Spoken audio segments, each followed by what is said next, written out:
Do not miss this podcast. We got Thad Buchanan. He was the chief police in Eugene, renowned knife maker, 7-year wait list on his knives at one point.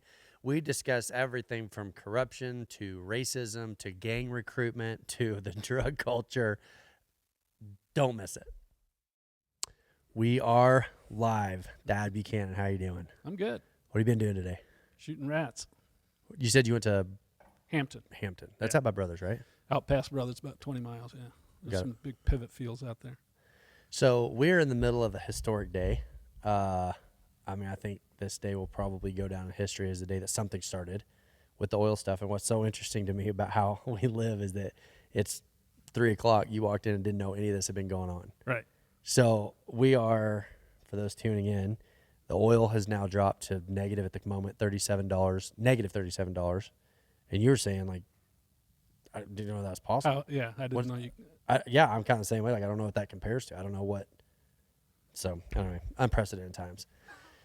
I know a little bit of your background. Part of the reason I like having people in that I know a little bit is I know some of your story. I would say a portion of it, but there's a lot of it I don't know. I know that you went through some stuff that was pretty interesting, and hopefully you're all right talking about all that. Sure. But thanks for jumping on. How long have you been in Central Oregon? Since January 2005. So you got here kind of before the crash and survived through that. And you're already retired at that point. Right. I left law enforcement December 2004 and was living over here in January, 3 weeks later. I tell everybody I could have done it in 2, but I had to go to California for Christmas that year. You're done. I was done. And so you've been in law enforcement that took you to what position? At what point? What were you when you stepped down? Well, I was the chief of police for 2 years in Eugene. Okay. For the majority of my career, though, I was in special operations. Chief of police is a big deal. I mean, that's kind of a pretty high-ranking position, especially in a kind of a nationally recognized place like Eugene. It wasn't by choice, believe it or not. Okay. What happened is the chief that we had at the time was getting ready to retire, and it's customary for them to, find somebody to step in and take their place in the interim while they go out and do a recruitment and find a new police chief. Yep. And that was something I had never aspired to be, was the chief of police. I knew it was. Had you been pretty close with the guy that had been chief? Oh, before? Yeah. So you're pretty familiar with his plot. Yeah. And it was there were 314 people in the department, but it was still small enough that you kind of knew the ins and outs and just about every job in the department. So I knew what that job was about. And as soon as you pin that chief's badge on your chest, they put a target on your back, at the same time. Right. So I didn't want anything to do with it. And they asked me to do it, and I said no. Did the job change from law enforcement to politician? Did you feel like? It definitely did. And it had changed. Basically, the higher up in rank you go, the more political the job becomes, and the less it has to do with police work. Right. So we're in the middle of kind of a crisis with our nation, and what's interesting to me, what drives me nuts, is when people try to place the blame, either side, on one person. Right. When you take a global pandemic, this big giant machine of a planet that we live on, and they try to boil down big giant problems onto like one person's head. Right. It proves to me, anytime somebody's doing that, it proves to me they've never been in leadership. Right. But you've gone, to some varying degree, you went from kind of the ranks coming up through it to a position where all of the problems of Eugene are going to get placed on the back of specifically you in that position. Am I saying that right? More or less, yeah. That when people don't know, when they don't know what else to blame, they're just upset by how life is. Yeah. They're looking for somebody to target. Right. Thad Buchanan is the guy. Right.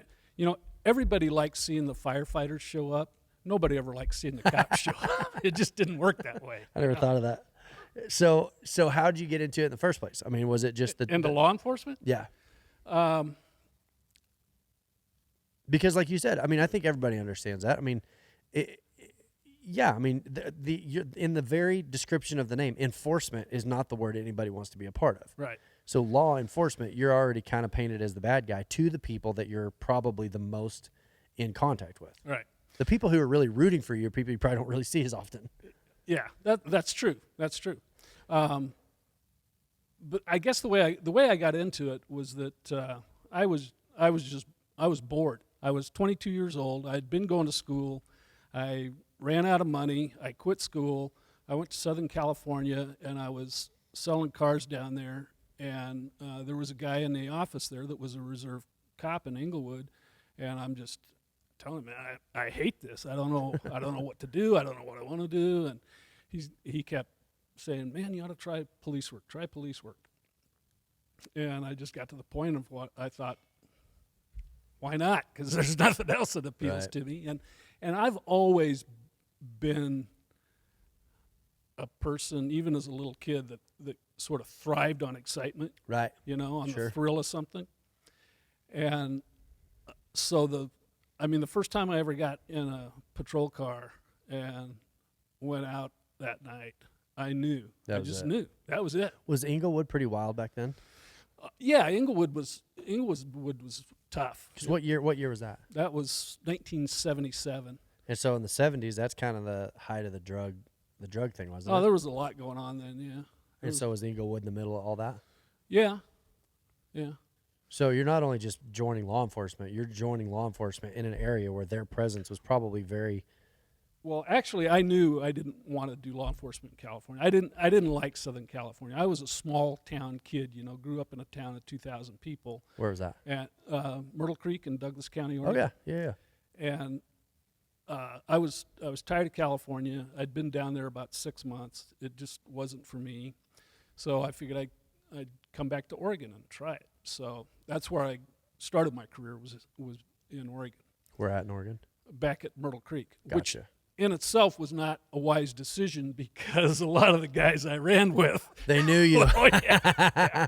I would have had the same experience. If I had become a pastor in the town where I grew up, I would have probably faced a lot of the similar. Right. Yeah. In fact, I remember to this day, this kid, we'd known each other since we were probably 5 years old, and we're buddies growing up.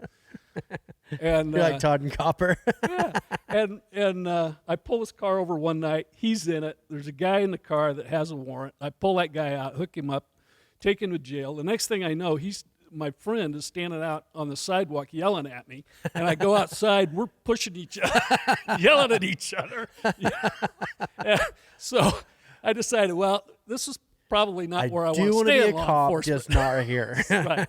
So I was there about 16 months and went to Eugene. Gotcha. So you were how old when you got to Eugene? 23. I started when I was 22, so I'd probably just turned 24. Was about to turn 24. Is it hard being a cop at 24? Because the same way that you have felt conflict with your friend at Myrtle Point, something about being young brings out a lack of respect in most of society, right? Yeah, it wasn't. I didn't really feel that so much then in Eugene as I did in Myrtle Creek, because one was my youth, and the other was the fact that everybody knew me. Yeah. So, just impossible. So it was tough. But so when you got there, what was your goal? Like as you're unpacking your bags in Eugene, what was the goal at that point? Where did you want to go with that? SWAT. Really? Yeah. I got a buddy named Jay Leggett who's SWAT in Jackson. Yeah. And loves it. He's the first guy through the door. Asks to be the first guy. He loves it. All I wanted to do was be the first guy through the door. Really? Yep. You got to be Jay Leggett. I would love Jay if you're listening. You got to come up here. But he's just an interesting guy, and he just has his words are like, not everybody. It's not for everybody, but for him, that's his thing. Yeah. No, it was. So how long after you got to Eugene did you get there? It was just one of those timing deals where I got hired in October. They had an opening on the team in December.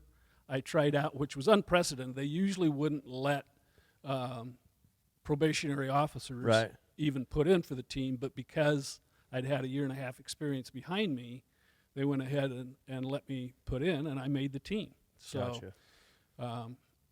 And I started out as a perimeter guy with a shotgun, and I was the chemical agents guy. So I would pump gas into houses and stuff like that with a shotgun. I saw a video the other day. They were going to throw a smoke bomb in at a guy, and he goes to throw it and hits the threshold and bounces back, and it's in the hallway with him. Yeah. You ever done that? No. Have you ever seen it done? I have, and similar things done. Yes. What else? Like, what kind of stuff goes wrong in those moments? One of the roles I had at one point was teaching crowd control. Or we called it field force, for riots and stuff. And the guy that taught it with me, I was teaching formations and crowd movement that day, and he was teaching chemical agents. And we had these big red plastic canisters full of gas, and it was powder. It was in a kind of a talc form. Okay. And anyway, so he's giving this demonstration. Everybody's got their gas masks on except for him because he's got to be able to talk. And we're in this tent, or they're in this tent. I wasn't actually there for it. But anyway, he goes to pop the gas, and, it's supposed to shoot out away in that direction, and then everybody gets exposed to it to see what it's like. And for whatever reason, he had it turned right at his face. Oh, no. He pulled the pin and was just a snowman. Oh. And, the medics showed up. They hauled him back to the fire department, and he showered right. and everything. Oh, yeah, he was fine, but it was really uncomfortable. This is our instructor, ladies and gentlemen. Yeah, exactly.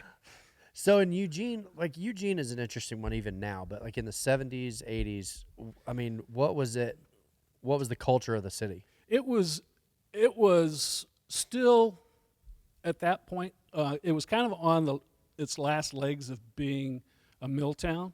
Yeah. But it always had the university, and, it was a liberal university, so they had had a lot of marches and protests and riots and stuff during the Vietnam War.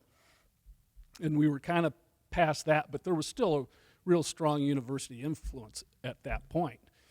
But things really started changing probably about in the mid to late 80s. We started seeing gang graffiti and what kind of gangs in Eugene? Because isn't Eugene not what you would think about from a gang perspective? Okay, let me say it this way: like when you live near a large city where the trafficking of drugs and the type of mob behavior that you hear about all the way back to like mob behavior in New York City and things like that. When I think gangs, I think of like organized crime conglomerates. When you think of Eugene, Oregon, what kind of gangs do well there? Well, at the time we had Crips and Bloods that were coming through in from Eugene. Yeah, they were coming through from L.A. and going into Seattle and Portland, and then we had Portland Crips and Bloods that were coming down trying to get a foothold in Eugene, but it just never took. We didn't have enough of a black population to really make it work for them, so it never really took. But believe it or not, the kind of gangs that we had the most trouble with were just punk teenage boys, white boys. Yeah. Well, and I think, you think of inner city and like you said, the black population. And I know instantly that's going to raise a hair on people's necks. Like, wait a minute. Are we tipping our toe into racism? How would you answer that? Like when you say there wasn't enough of black culture. Crips and Bloods weren't recruiting white kids, Okay. And it might sound like racism, but here's the other thing you got to remember. We also had, at that point, the Mexicans were taking over the drug trade, and so we were having an influx of Mexicans from out of L.A. And was MS-13 alive back then, or was no? it wasn't different? Really. At least it wasn't on the radar then. I don't know, but what gangs were you seeing from the development of the cartels? Escobar was getting shut down right about then in Colombia, so the drug trade's obviously going to move. It just went north to Mexico. Yeah. Everything was, at least everything on the West Coast was coming up through Mexico then. At that time, everything from on the East Coast was coming through Florida. Okay. But when the Mexican cartel started taking over, we were seeing a huge influx of Mexicans. And here's what I'll tell you in terms of racism. Because blacks or Mexicans, they're not going out and recruiting white kids to be in their gangs. They're recruiting kids from their own culture. Well, a shared culture that more trustworthy. In my mind, if I was going to create a gang and I was going to try to speak the language of someone and go, hey, I understand your plight. I understand where you're at in life. I get how you've been oppressed, and I get how that's not fair. Like, to recruit initially within your own race, logically, I can make sense of that. Right. But here's the thing: is if you think about that, so those kids' parents were very concerned, Sure. and so they really wanted police I intervention. See. I see. They were nervous about. It almost made their children more at risk. Oh, it did. There's no question, and they were scared to death. Interesting. But they were, at the same time, they didn't fully trust the police to. Honestly, the concern, especially in the Hispanic community, they were worried that we would be stopping anybody on the sidewalk that had brown skin. Profiling. And quick little story, 1995, I got asked to put together a street crimes unit because the drugs and prostitution in this particular neighborhood were just off the charts.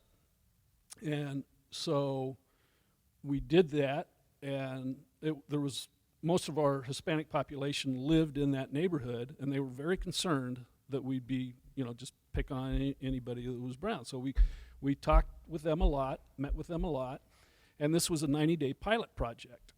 And you're in charge of the whole thing? Yeah. Okay. And how old were you at that point? let's see, 95, I was late 30s. Which is still your young. age. I mean, Your age, that's still young to be in a position of leadership. I mean, especially with something that's kind of got the potential to have tension. Oh yeah, and it's it's high profile. But anyway, this was it was funded for 90 days. It was a pilot project, and in that 90 days, we made 121 felony arrests for drugs. Okay. And at the end of that 90 days, the Latino families in the neighborhood went to the city council and petitioned them and got permanent funding for that unit. They were no longer afraid of it. They were supporting it. Well, and I think just part of being in 2020, anytime you hear race introduced in the conversation at any level, especially a conversation between two white guys, there is the okay, how is this going to be digested? Because I think we're so hyper aware of it, which is good. I think that's good. I think it's good that people are hyper aware of the potential of, wait a minute, are we sure? So to hear your perspective on it, that's interesting that it was actually the Latino community that came and said, hey, we're seeing a benefit in our community. Well, they knew where the threat was, and they knew what it meant. And, we were seeing an increase in shootings and stabbings and all the stuff that goes along with that. And they don't want their kids out there on a street corner slinging dope. Just out of curiosity, and I lost my mic here. I'm going to plug it back in.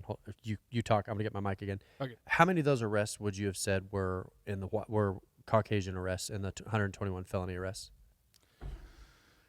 Oh, actually more than you would think, because a lot of them were customers. I'd say probably 30 to 40% were white. So, just for the sake of conversation, just because I think this is so interesting, because especially today where we sit in society, we're at such an interesting crossroads of where our nation's going to go, where our economy's going to go, what this means globally, what's going on in China, what's going on in Russia, what's going on in the oil, blah, blah, blah, blah. I want to see both sides. I want to look at everything from both sides. If somebody were to go, hey, under Thad Buchanan's watch, they had a program that had 121 felony arrests, 70% of them were ethnic. Well, what you just said, the explanation of it makes sense. But at the same time, if somebody wanted to make an argument, those exact same stats could be skewed to say that it was targeting ethnic communities. Because in Eugene, Oregon, my guess is it wasn't 70% ethnic ratio. No, at that time I think the Latino population was about 3%. So so is it fair to say it this way? That what you guys were tasked with doing is making sure that in these communities that were considered at risk, I mean, like you said, the Mexican cartels gaining traction, recruiting from within their own culture, the black community gaining traction there between Portland and California, hoping to recruit. They weren't targeting the whole population of Eugene. No. They were specifically targeting an at-risk genre. Was that a safe way of saying it? Absolutely. So that's, and those are the kind of stats to me that are so interesting on any, I mean, I love actually the best when it changes my mind. When I look at the stats, I go, this doesn't look good. And then I have it explained to me and I go, oh, well, that makes sense. And actually, biblically, the Bible talks about you think you've got the whole story until you hear both sides presented. And so in that, were you having any pushback from any racial tension and stuff like that? Because wasn't racial tension kind of hot during those years, Vietnam War and all that anyway? Well, you got to remember now that this is in the 90s, so this is well after Vietnam. But Oh, that's right. You said that. but it all really hinges on the fact that we had the support of the community that we were working in. If we hadn't had that, and we didn't have it at first. I mean, Right. it was earned. yeah, they were going along with it, but they were very skeptical about the whole thing. Right. And if they hadn't seen the benefits of it, we'd have probably been a real failure in the media. Right. You know, they Right. would have taken advantage of What role was the media playing during all of that? Were they just always present? it. They were very interested in it. They were waiting to see how it would play out, and we were very transparent about the whole thing. We would take them on ride-alongs. We were doing a lot of undercover surveillance, from the back of a van like you see on TV, and we'd have a reporter in there. They'd see everything. And Did you almost feel like that was a safety by having them there, that you weren't like closed off? Because it seems like Yeah, people are always like, oh, cloak and dagger. Everybody like cloak and dagger. By including them, Yeah, it definitely took away a lot of the suspicion Yeah. because we were very open about it, and we were able to be pretty articulate about our objectives, and we were meeting the objectives and kind of following the program that we had laid out and said that we would follow. And when you're sitting there watching surveillance and you're watching these hand-to-hand drug buys go down one after another, it's hard to deny you that. get to yeah. you really understand that there's a legitimate problem. Yeah. And what's interesting now is, okay, so this is 1995. You fast forward to today, 25 years later, that entire neighborhood's been gentrified. There's brew pubs and restaurants and all kinds of stuff going on there now. Huh. So from there, it was a success. It was a success. Was all that success attributed to Thad Buchanan's a great leader, or was it the program was well thought out? I mean, or somewhere in between? I think it was a success because we had really good cops that were out there working the street, and they had boundaries. They knew, they were good at handling those situations. So obviously, like even within my family, I have people in my family that see both sides of an argument, or maybe see the opposite side. Say that way, they see the opposite of what I see. Like we're very different, even in our views. And so what they see, there are times where they see that police brutality. They see that it does seem like it's targeting. Sometimes it does feel like police that take out a personal agenda, and absolutely, I believe that does happen. Mm-hmm. When that happens, how much of that do you attribute to the leadership versus individuals? Let me say it this way. Is that a result of individuals feeling empowered to be abusive, or is that somewhere through the cracks, somebody who is just kind of a bad egg slipped through the cracks?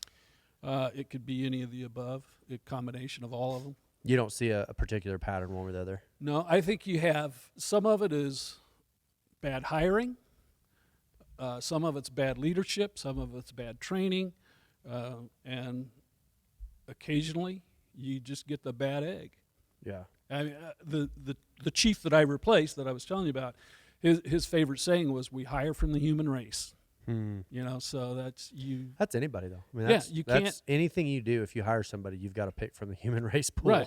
Right. And so you get, at some degree, you get what comes along with that. Mm-hmm.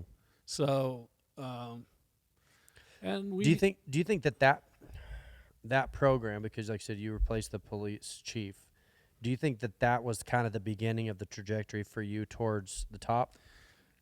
No, I don't. Honestly, Jordan, I think God just had a plan for me. I mean, I think that's too many things just fell into place, and even the job of police chief that I didn't want, it was. It just became very apparent to me that it was something I was supposed to do, and honestly, I knew at the time I said yes. I knew that it had absolutely nothing to do with me, with Thad Buchanan being the chief of police. I knew that this was the thing that God was going to use to work in my life. Before you ever started, you knew that I was... knew it, and it's just it's hard to explain how it came about. But I went from being there ain't no way in hell I'm doing this Right. to I don't have a choice. Right. I got to do it. Right. Either that or I'm being disobedient. It's actually similar how I felt being a pastor. Like, Yeah. it felt like I was faced with it, and I could either be obedient or say no. But I knew that was what God had kind of brought me to. Now, thank God, looking back, I see that a little more clearly. But so the guy that you replaced, were you a fan? Yeah, we were good friends. Good guy. Yeah, we'd been on SWAT together. He was a few years older than me. He'd been on he was on the department before I got there, and we kind of had very similar careers. Was Eugene kind of a nationally known area then? Because like now, University of Oregon has sort of put Eugene on the map. Was it that way back then too? Was there stuff happening that was national news? Oh yeah, in the late '90s, say probably from '97 to maybe even '96 to 2001, 2002, we were anarchist central. Yeah. I mean, that we were the home of ELF and What's ELF? Earth Liberation Front Okay. and Earth First. Yeah. They Kind of the militant environmental type group. very much so. Yeah, we had one of their favorite things to do was set fires. We were in the 97th percentile of fires, suspicious What? fires in the nation, in Eugene. Wow. Yeah. So you're the cop. Nobody likes cops. Dealing with firemen. Everybody loves firemen. So you got to work right alongside the heroes. Yeah. So you become the police chief of a pretty, at that point, kind of a hotbed, right? I mean, if that's all going on. It wasn't was. like Yeah, it was. walking into a little bit of a hornet's nest. We really. It went from, and I was the special operations commander at that time. So dealing with these guys, that was my job, and that took probably 80% of my time because they were having protests 3 and 4 times a week, and maybe 1 out of every 10 would get violent. Okay, so back, just out of my own curiosity, back to the race issue, because it sounds like that had always been something that you had navigated. Sounds like what was was there a nationality that was predominant in like the ELF and stuff like that, or was it pretty much just a swath of the city? Middle class white kids. Yeah. We had a big influx from New England. A lot of them were trust fund kids that just Needed a cause. I think so. Yeah. Yeah. Yeah. So it's not like you're police chief in Mayberry. I mean, No. that's kind of a pretty prominent position, and I know you well enough to know. Yeah, but it is. I mean, a police chief in a city like that, it's not nothing. That comes with a lot of, like you said, a target on your back. And it's up to you how far into depth, because to be honest, I don't remember all the details of this story, but how far into that would you, like, the description of how all that went, how much of that would you want to get into? About which specific incident? Or? Well, yeah, because I remember there was, and like I said, I don't want to butcher the details, but like after you became a chief, it wasn't long after that until all of a sudden Oh, yeah. You're talking about the corruption? and you can tell me Yeah. that, No, it's fine. I don't have any problem talking about it. There's really nothing off limits. Okay. Well, okay, so then here's my question, because after you became chief, how long after that was it that kind of like everything hit the fan? Just a few months. So you hadn't even got done Right. unpacking your desk. Right. And see, here's the thing. This job was, when the city manager told me, I want you to do this, he's telling me, it's 6 months, possibly a year on the outside. Well, it was 2 years and 3 days. Wow. and I counted every one of them. Because I hated the job. But what you're talking about is, a few months after I sat down behind that desk, we started getting rumors, I guess you'd call them, or complaints that we had a cop that was molesting women on duty. And he'd been around 10 years. What was your relationship with him before all this started? I hardly knew him. Okay, so He'd never worked for me. I I mean, I'd talked to him a few times. Knew who he was. I knew who he was, yeah. But he was, he was 10 or 15 years younger than me. I was, up in the ranks by then. So it's not like we had a real relationship. The last thing a uniform cop wants to see in the hallway is the chief. They want you in your office. Okay, so let me ask you something, and safe word being Oklahoma. You can tell me Gotcha. Next question, but the minute this name gets brought to your attention, and you don't know if it's true or not, but the first time it's brought to your attention, knee jerk, do you have a sense on stuff like that, or does the cop in you take over of let's just see where that leads? It's not the thing that you want to believe about a cop, but there was just this little ring of truth to it. So we assigned a sergeant. We had one of our detective units was called the persons crime. So violent crimes against people were what they investigated. So we assigned the sergeant to look into it. So he comes back to me and he goes, I think it happened. And he says, I think there's probably more victims out there. And I think it's been going on for a long time. So, and then, as luck would have it, about this time, we start getting similar complaints about a second officer. Let me ask you something. Okay. Were you ever suspicious that you were going to be the sacrificial lamb, that this other guy retired with a possibility, quit, and you were brought in as an interim to take the fall before the next guy comes in? No, I don't think we didn't have a culture of cover-ups. We really didn't. I mean, maybe something little, but something on that scale. I don't think we ever would have covered it up. And I know the guy before me wouldn't have quit if he thought this was coming. There's no way he would have looked the other way. Yeah. So anyway, so now we're investigating two cops, and it's becoming clearer and clearer that this is really happening. How often do you get, in your tenure in law enforcement, are complaints against cops just common? Oh, yeah. So then what triggers the investigation, and at that point, because like I said, I would assume there's just constant complaints because a cop's a jerk or whatever. What is it that causes someone to go, wait, what? What is that one? I mean, what is it that jumps off the page? Well, we had a policy that every complaint got investigated. Wow. Which that alone would be exhausting. Right. Okay. So most of them, though, are, he was rude to me, or, I didn't deserve that ticket, right. which isn't a complaint. People would complain about that, but that's not a complaint. Right.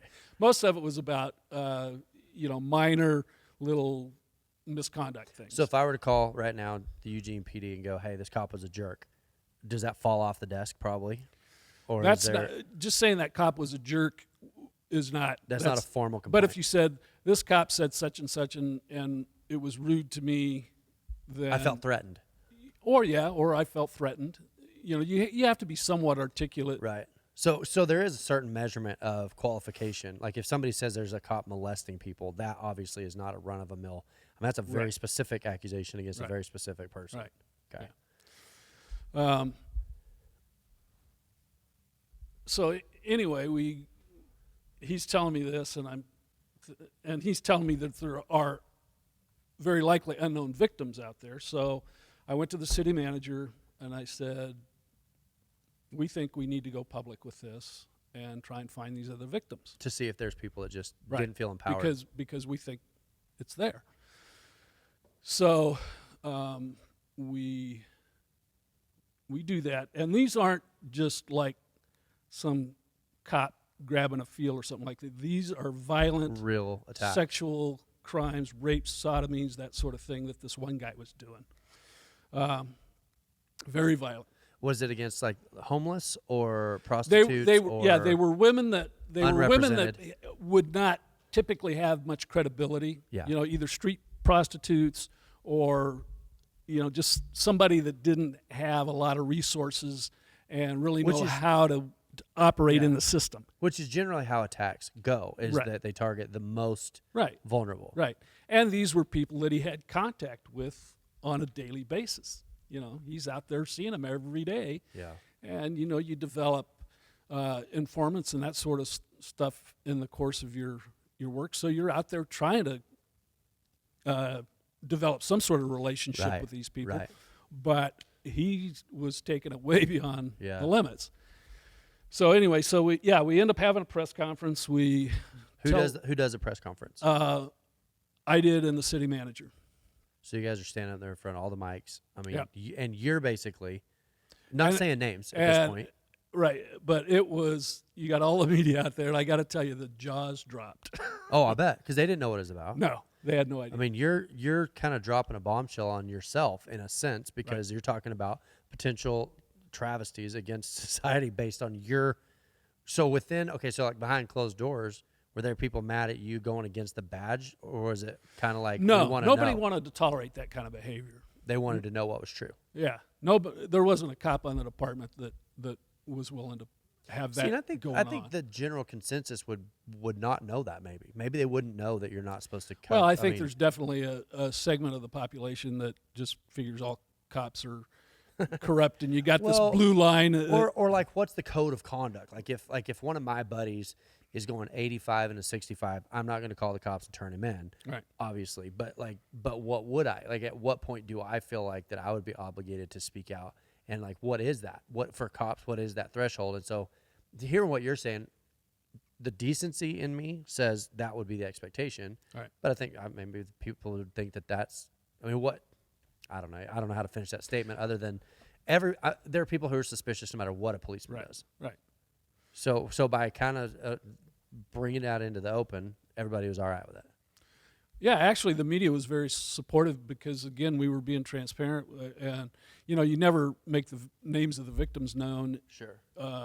Did you name the cop? Yeah, we named them both. Yeah. Really? Yeah, we named them both. So there was enough evidence at that point. You were confident. At the day that we had the press conference, we had gone out just before that and arrested both of them. So okay. they were both already in custody at that point. So when you say, okay, so let's like hypothetical. If you say, hey, we suspect that Bob Smith has been stealing cookies from a gas station, aren't you almost encouraging gas station owners to come forward with enough evidence, having given a name, to go, yeah, I think he did that to me, actually? Like, how do you avoid that? How do you avoid people coming in off the streets going, yeah, that cop, I remember. You can generally tell if you talk to somebody long enough. How credible. And we ended up with the one guy had 16 victims. Oh my gosh. And how many of those came forward after the press conference? Of the 16? 15 of them. What? Yeah. Wow. Yeah. I mean, we only had the right move. We only had the one at that time, the time we did the press conference, but Goodness. we just the investigator Scott, he honestly believed, and he was really good and had a good feel for it, and he was sure there were other victims out there, and he was right. And what about the other guy? I think he had about a half a dozen victims, and that was a lot different deal. I mean, this guy was I can't. The guy with the 16, to keep was he this family rated, it's hard to really get into. We can put an expletive rating on it if we need to. It's not a big deal. However you feel comfortable, but whatever you want to do. You tell me what your limits are. Well, here's one of the things he did. He comes up to this street hooker and tells her to get in the car, get in the back seat. She does. He drives her down to the railroad yards, which are just big, dark spaces full of empty train cars that you can pull in and hide. And he's going to rape her. And she escapes and gets out of the car. And the way she described it was he was chasing her in the car, trying to run her over. With the car? With the car, yeah. She felt she was lucky to get out of there alive. Goodness sakes. And so it's possible, I'm not saying proven, but it is feasible within the scope of possibility that there were victims that maybe weren't able to come forward. It's possible. I mean, obviously that's speculative, yeah. but yeah. So, okay, was the guy with 16, was that the first guy, that the initial, that was or the was first that the guy. second guy? The other guy, his was more of, he'd pull over some gal on a car stop and cut a deal to get out of a ticket. Yeah. You know what I mean? I see. So, dirtbag behavior, but not right, to not the to not the to level the degree. of Yeah. violence and life threatening. Yeah, enough to lose your job. Yeah, but and let me just say that the cop, the violent one that we prosecuted, he was sentenced to 95 years. That gives you some Yeah. idea of the extent of his crimes. Yeah. Wow. Okay. So as a police chief, Right. at what point do you become the story? Because inevitably, as the person in that position, you can't avoid it. You are going Right. to be the story to some degree. Yeah. When did that happen? You know, the press actually treated me and the rest of the department very well until after the trial, and both officers got sentenced to prison. Both of them did. Yeah, the one guy took a deal. He took a 6-year deal, plea bargain. Really? Yeah, Seems like a lot, but I mean, without knowing what he did, it's not nothing. But right. okay. Most of that is considered, you know, he abused his position. Oh, he abused for public sure. trust. No, absolutely. Yeah. You know, so,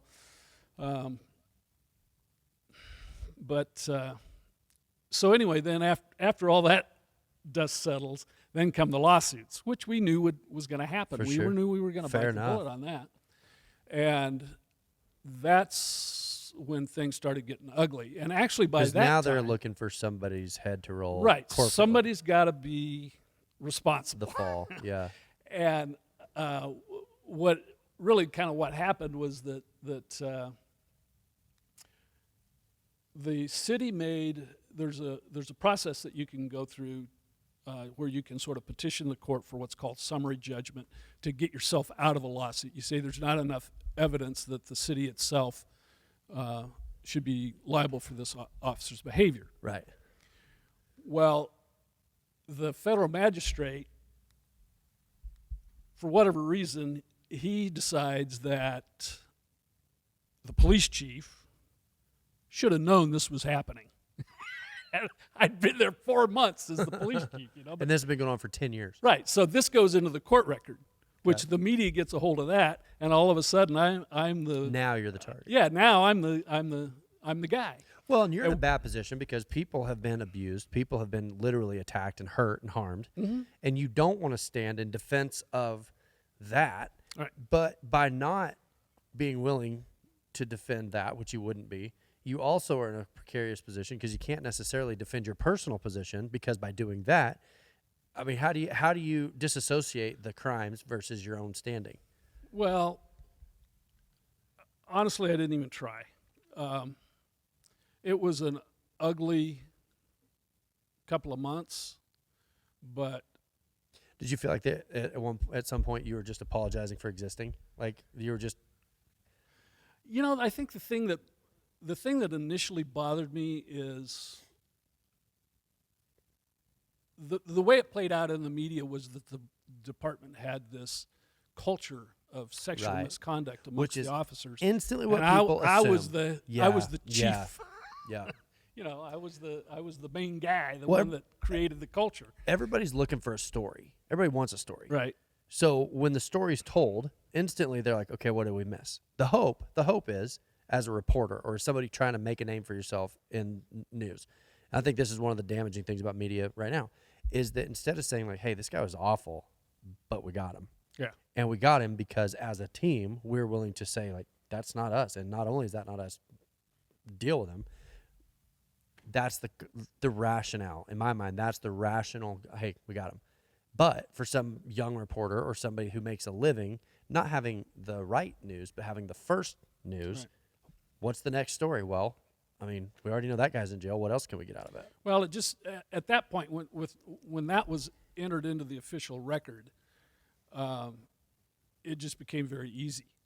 You know, it was just low There's the hanging name. fruit that the media could take, and you know, I guess my biggest concern at the time was, what are my friends going to think of me?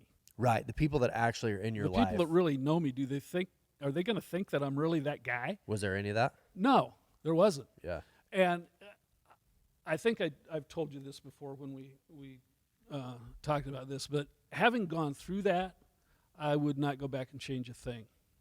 Yeah. And the reason why is because there was some sort of a release somewhere in there Yeah. that it just set me free to where, okay, pretty much everything. How can Right. it get any worse? Right. You know, this Right. is for me. This is probably as bad as it can get. Right. And so it really kind of set me free to the point that it doesn't bother me if somebody doesn't like me. It doesn't bother me if they don't want to be friends. It doesn't bother me Right. if they don't think I'm a good guy. I really don't care about other people's personal opinions about me. You know what, though? I would say I would push back on that because I know you well enough to know that within reason, like if I said I was upset with you, I have no doubt in my mind you would do what I would do. You would get in your truck, you drive to my house, and you go, I don't understand what's going on. At a personal level. If somebody called and I said, hey, somebody from Delaware just called and they don't like you, I know you well enough that you wouldn't lose a minute's sleep over that. Right. And you're right. I would probably do that, but at the same time, it wouldn't hurt. It would just say, okay, tell me what I did wrong, and if I can fix it, I'll fix it. Yeah, yeah. If I can't, and you want to stay mad at me, that's okay too. Well, there's no mania attached to it. Right. Yeah. Well, and I think as a young person, you get to live in a bubble where, as a young person, you're not a person of consequence yet. So it's easy for everybody to like you because nobody really cares. Right. And then you have to grow through that season of like, the goal is 10 foot high. Well, if the goal is 10 foot high, I can touch that. Well, then as you grow, the goal of every person liking you goes to 10,000 feet. And you're like, well, then I can't do that. Right. And if I can't do that, then why am I worrying about it? To your point, you and I have had the conversation at other times, but like there is a freedom to that says I am accountable to see if there's something I could do. The Right. minute I can, in my own conscience and with the people that I trust, accountably say, this is beyond my control, I can literally stop losing sleep about it that moment. Right. When did you jump in the tracks here? Because I don't want to keep you here all day. Not too long ago, a couple years maybe, you had said that if Jet, my son, wanted to come build a knife, you'd help him. Right. And I got to hear this whole story that I had no idea. I knew a little bit about the police stuff we had talked. I get this whole like different character of Thad Buchanan. There are people who knew you as Thad Buchanan who had no clue about the cop deal. Right. When in this whole process did you start making knives? Because, spoiler alert, you became like a very well-known knife maker. Yeah. To the point that how long at the height? What was your longest waiting list? 7 years. Say that again. 7 years. There was a 7-year waiting list that if you wanted a knife from Thad Buchanan, you had to wait 7 years for it. Right. When did that start? And we don't have to spend the rest of the day on it, but where in that process did you start doing that? Well, let me qualify this by saying, okay, that you know how the first couple of chapters of Ecclesiastes, Solomon is saying it's all vanity. Vanity. It's Nothing all matters. chasing the wind. Yeah. Nothing really matters. I honestly believe, Jordan, that throughout my life, God has let me accomplish certain things just to show me that when I got there, they weren't Yes. any. Yes. It didn't Yes. really mean anything. Yes. Okay. Yes. Knife making is one of those things. I started making knives in 1986 as just a hobby, Just an something to outlet. do to get my mind off of police work. You know, I was an 8-year veteran at that point, and most cops start really getting burnt out and stressed about year 7. So I was really looking for a distraction. So I met a very accomplished knife maker who kind of helped me get started. And again, it was just timing, being in the right place at the right time. Within my first year of knife making, we had 2 world-renowned knife makers move to Eugene. Oh, no And way. I got to be friends with both of them. And they nurtured me and taught me things and brought me along. But from 1986 till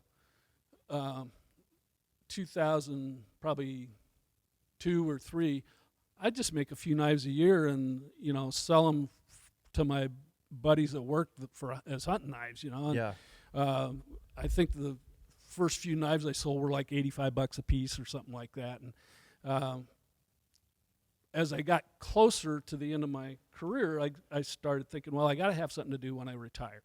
I'll be 50 years old. I need something to do. So I really started focusing on it more.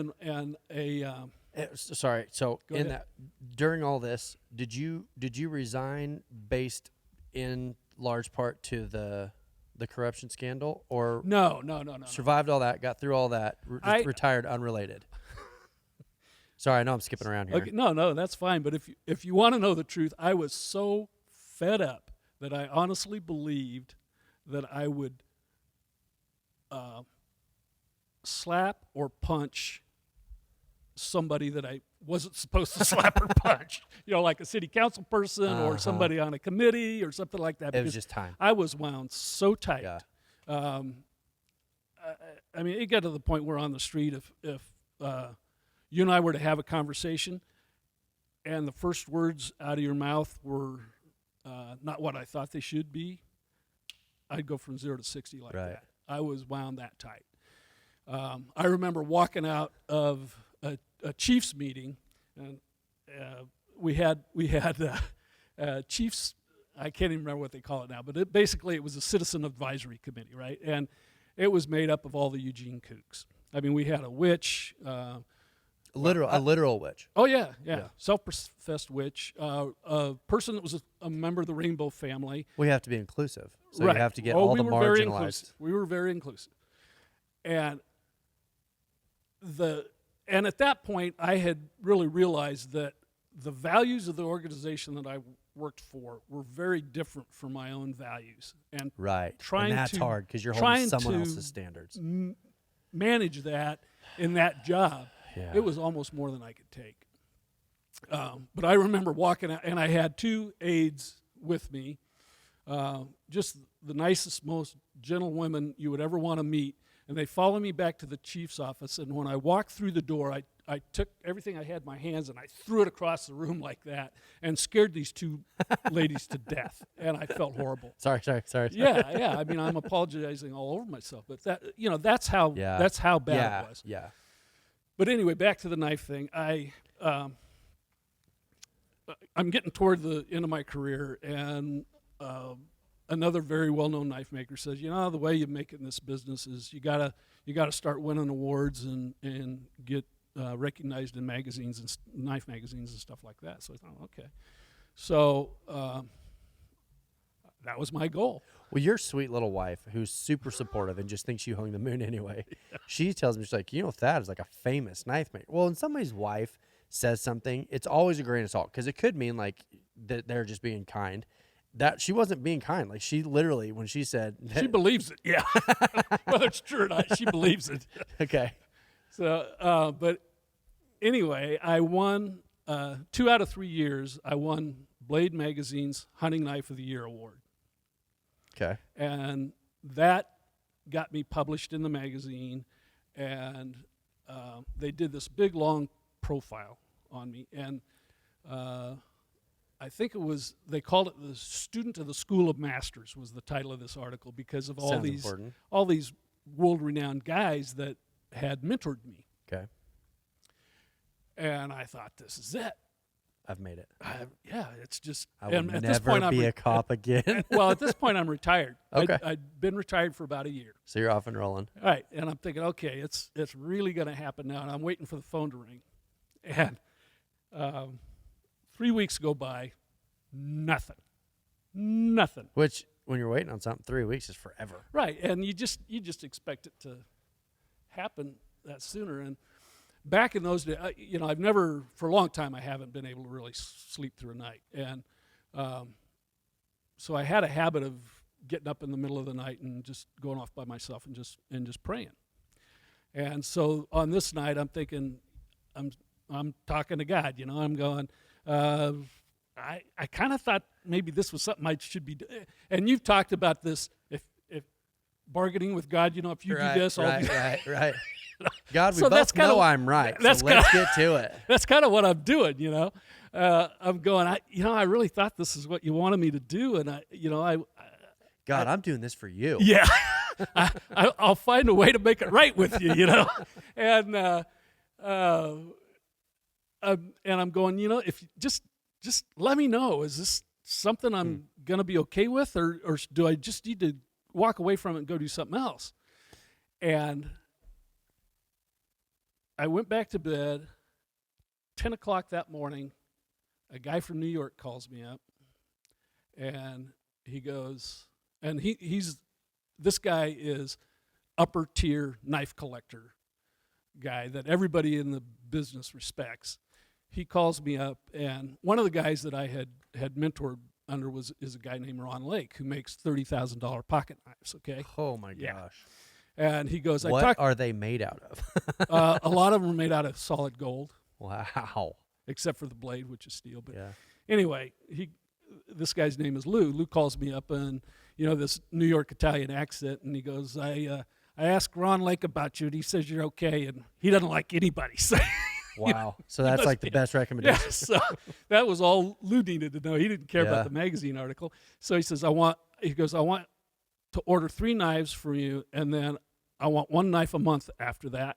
And he goes, and I wish I could do the New York Italian accent because it's like listening to The Godfather. He goes, and I'm going to call 5 guys, and I'm going to tell them to buy knives from you, and they will because I've made them all a lot of money. Wow. And pretty soon the phone's ringing, and But like you said, if the idea was that God wanted to validate a point, he had done it that night. and he disassociated it with the magazine article. It had nothing to do with the magazine article. The way that people said you had to do it. I think out he the was window. showing me that this is what I can do. Yeah. Watch me. Yeah, Watch yeah. this. You think this is something? Watch this. Well, and throughout the Bible, what you see is that people have this. If you're going to do it, this is how you have to do it. And God going, no, I will do it the way that I want it done, Right. the way that I see it done, like that. So, I mean, when you think of God sending Joseph, for instance, to Egypt to provide for the Israelites, Right.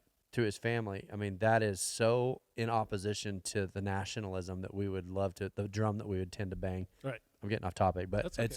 but to make that point, for someone to say, hey, if you're going to make it, this is the only way to make it. And then God to prove his point a completely different way is just so in alignment with his personality. Yeah, it really is. But the bottom line is I went from 0 wait list to 6 weeks later having a 3-year backlog of orders. Man. And it was All the work you could was want. rolling. Yeah. It was rolling. So when you got out of it, I know that your son played a part in that. What made you decide that was it on that? I just knew. I always knew that I only had so many knives in me, and there would come a point where it was time to walk away, and it just happened. I can't really explain You just to knew. you how it happened, but I was just done. Had nothing to do with commas. It was No, literally just no. you not wanting to Yeah. do it. So the knife that Jet and you made, because just the story, Jet came up to the shop and worked on it, and you guys sent it off and had your son finish a couple of the machinery type Right. parts. Yeah. What would that knife, if Jet was going to go to the store right now and buy that knife, what would that knife cost? Should I go Well- hide it from him until he's an adult? With my name on it, that knife probably would have sold for about $800. Crazy. Well, that's crazy because like now that knife, he's had it 2 years, something like that, and you'd said bring it back if you ever need it sharpened. And if you know Jet, I mean Jet cuts birds up like Yeah.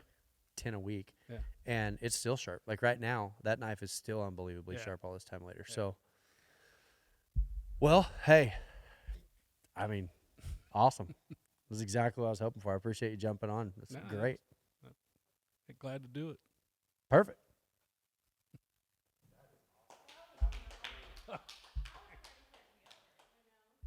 Pardon me?